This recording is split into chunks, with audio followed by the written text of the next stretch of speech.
Hello everybody, what is going on? Welcome back, Force here. Finally back from my trip to New York City where I got to sit down and talk with Jeff Kaplan and spend some time with the Overwatch team, meet some great community members. It was an awesome time, but I'm gonna be honest, I'm happy to be back home, happy to be in my recording studio, and happy to share some more of what I learned with you guys. Now, today's video, I want to talk with you about kind of the future plans for Overwatch. We're talking about things like expansions, DLC, and sequels. One of the things that Jeff touched on is kind of Blizzard's philosophy when it comes to this stuff with Overwatch. So we basically asked him, does he believe in expansion packs or sequels? They've expressed in the past that they're not too keen on the idea of DLC, but what about other add-ons or enhancements to the Overwatch experience? So Jeff said, I think an expansion pack or a sequel could be cool. I don't know what that is today. We don't have an idea where it's like, oh, okay, I totally know what it is. What I don't like is the concept of splitting up the player base. I don't like the idea that some of us can play on this map or some of us can play with these heroes and some of us can't. Just the way that Overwatch was designed, that doesn't really work. We can get away with the map thing. I've seen other games do the map thing, but then it creates the two matchmaking pools. It's hard enough to get matchmaking to feel good. It's hard enough to get people to play with their friends when you start to introduce that stuff. Hero switching is also key to the game. I can't imagine coming out with a hero that drives everybody crazy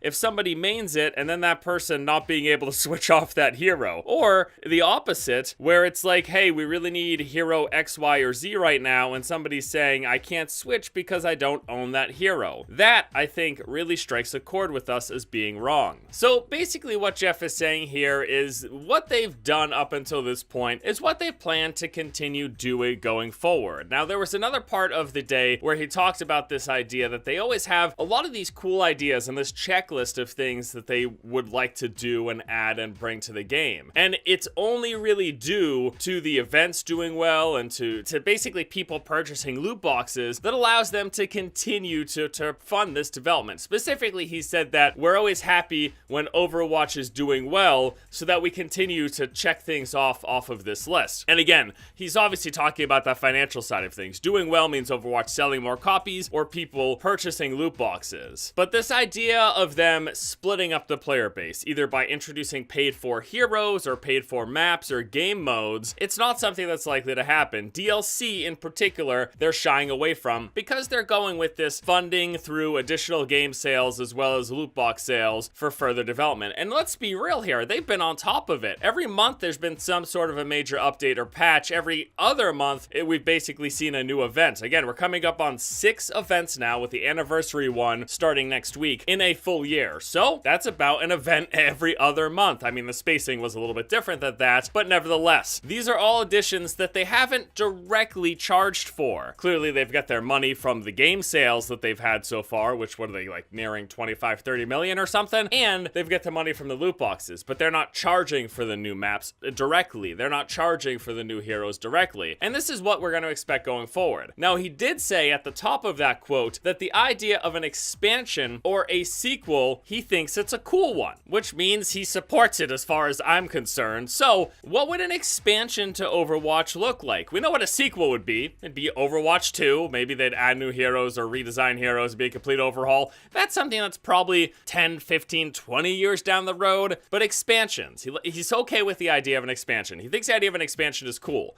But at the same time, he's not going to split the player base, as we've talked about. So I'm under the impression that if they were to add an expansion of some sort to this game, it would be in the form of some different way to play, a la something like a PvE mode. We've got our taste of that with Junkenstein's Revenge, and obviously the recent Uprising events, where we get to play against this enemy AI. And for the most part, I think those were pretty successful. Personally, Junkenstein's Revenge is my hands-down favorite of all of the event brawls. Sorry, Lucio Ball fans, that one's fine too, but I like Junkenstein's Revenge the most. So I do like the idea of them adding something to the Overwatch umbrella in that vein. I think that's something that a lot of people would like and enjoy. So if we ever saw an Overwatch expansion, I strongly believe that is what it would be. Maybe they add a story anthology or something where they take the Uprising event and then a ton of other additional events and they turn it into this like chapter-based mode that you can play through. But they're not going to be selling maps, they're not going to be selling heroes or anything along those lines. Now there was also a part in the afternoon where Jeff did did talk about the events, and the takeaway from it was this: we should expect more of the same. The events that we have in year one,